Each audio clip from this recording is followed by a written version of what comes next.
Abraha का लश्कर जो काबा शरीफ को गिराने आया था, वो कौन सी जगह से आया था? ए खुरासान, बी हबशा, सी यमन, डी इस्फहान।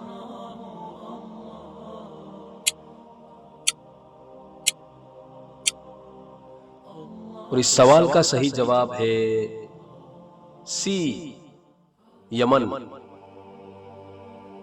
अबरहा नज्जाशी बादशाह की तरफ से यमन का गवर्नर था और वो यमन से 60,000 का लश्कर लेकर काबा शरीफ को गिराने निकला था।